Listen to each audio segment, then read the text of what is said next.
আল্লাহ পাক বলেছেন কোরআন আমি তোমার উপর নাজিল করেছি তিবিয়ানান লিকুল্লি শাই, এটা প্রত্যেকটা বিষয়ের ব্যাখ্যা। কিন্তু কোরআন থেকে আমরা পৃথিবীর সবকিছু এখন ব্যাখ্যা করতে পারি না। কোরআন দিয়ে আমরা অর্থনীতি ব্যাখ্যা করতে পারি না, আমরা রাজনীতি ব্যাখ্যা করতে পারি না, আমরা শেষ জামানাকে ব্যাখ্যা করতে পারি না। কিন্তু কোরআন আমাদের হাতে আছে, ঘরে আছে। মাদ্রাসায় পড়ছি কিন্তু মাদ্রাসায় পড়ে ইংরেজি জানছি না, আইসিটি জানছি না, বিশ্ব সম্পর্কে জানছি না, অর্থনীতি জানছি না, এমনকি ইসলামের ইতিহাসও জানছি না। তাহলে এখানেও কিছু সমস্যা থেকে গেছে। এটা দ্বিমুখী শিক্ষা ব্যবস্থা চলছে, এটার একমুখীকরণ প্রয়োজন ছিল, যেটা হয়নি বিগত 50, 60, 70 বছরে। আর আগামী তো অল্প সময় বাকি আছে, এখন এটার জন্য আর চেষ্টা করেও কোনো লাভ হবে আমার মনে হয় না, আমার মনে হয় না। আল্লাহু আ'লাম বিসওয়াব।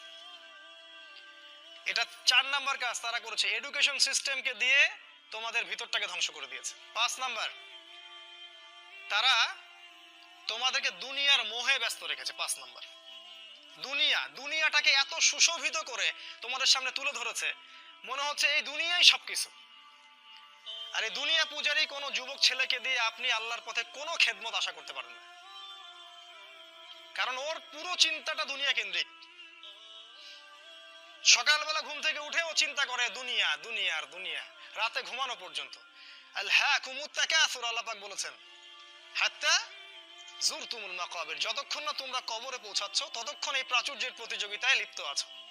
দুনিয়ার সুশোভিত, এই যে দেখবে দুনিয়ার যত মোহ, এটা তোমার সামনে সহজলভ্য করা হয়েছে। অল্প টাকা দিন এত জিবি কিনুন, মাত্র এত টাকা দিন এত কিছু কিনুন। ফোন করছে মেয়ে, আপনার সাথে রিসিভ করছে, মানে নারী, এই যে অনলাইন, এই যে ইন্টারনেট, পর্নোগ্রাফি, ব্লু ফিল্ম, হারাম অ্যাফেয়ার্স, এই যে বয়ফ্রেন্ড গার্লফ্রেন্ড, এগুলোকে আপনার সামনে এত সহজলভ্য করে দিয়েছে যে একটা যুবক ছেলে চাইলেই জেনা করতে পারে। তুমি যদি চাও এখনই জেনা করতে পারবে, কেউ তোমাকে বাধা দিবে না। তোমার সামনে জেনাকে এত সহজ করা হয়েছে, তুমি চাইলে এখনই মদ খেতে পারবে, কেউ তোমাকে বাধা দিবে না। আর মদের তো লাইসেন্স দেয়া আছে আমাদের দেশে, পতিতালয় এগুলো লাইসেন্সও দেয়া আছে, কেউ তোমাকে বাধা দিবে না। এটা এত সহজ কেন করে দেয়া হলো? অথচ মদ যদি উমর রাদিয়াল্লাহু আনহুর সময় কেউ পান করত, তাকে 80টা বেত্রাঘাত করা হতো। কেউ যদি জিনা করতো ওই সময়, তাহলে প্রকাশ্যে ওকে 100টা বেত্রাঘাত করা হতো। কোন বিবাহিত ব্যক্তি যদি জিনা করতো, তাকে রজম করে হত্যা করা হতো। কেউ যদি কোনো ব্যক্তিকে অন্যায়ভাবে হত্যা করতো, তাকেও কেসাস করা হতো, হত্যা করা হতো। এগুলো তুমি আর দেখবে না। এখন তুমি দেখবে সমস্ত পাপ সহজলভ্য হয়ে গেছে। এটা এমনি এমনি হয়নি, তারা করেছে তোমার জন্য, যাতে তোমার ভিতরের ঈমানটা চলে যায়। কারণ পাপী হৃদয় নিয়ে তুমি আল্লাহর পথে দাওয়াত ও জিহাদ করতে পারবে না। কদ আফলাহা মান যাক্কাহা ওয়া কদ খাবা মান দাসাহা, যে পবিত্র হয়েছে সে সফল, আর সে ধ্বংস হলো যার ভিতরটা কলুষিত হয়ে গেছে। তোমার ভিতরটা কলুষিত হয়ে গেছে, তোমার ভিতরে কোনো রকম চেতনাই নাই আল্লাহর পথে দাওয়াতের এবং জিহাদের, এটা ধ্বংস করে ফেলা হয়েছে। কারণ পাপ করতে করতে করতে করতে তোমার ভিতরে কালিমা লেপন হয়ে গেছে। কারণ তুমি দিনে একটা বারও আল্লাহকে বলো না আস্তাগফিরুল্লাহ ওয়া আতুবু ইলাইহি। খেয়াল করে দেখবা, কোরআন তেলাওয়াত শুনে তোমার চোখ দিয়ে কখনো পানি পড়ে না। কখনো কি খেয়াল করেছো যে কোরআন তেলাওয়াত তোমার সামনে দিনরাত করা হচ্ছে, তোমার চোখ দিয়ে এক ফোঁটা পানি বের হচ্ছে না? কেন বের হচ্ছে না?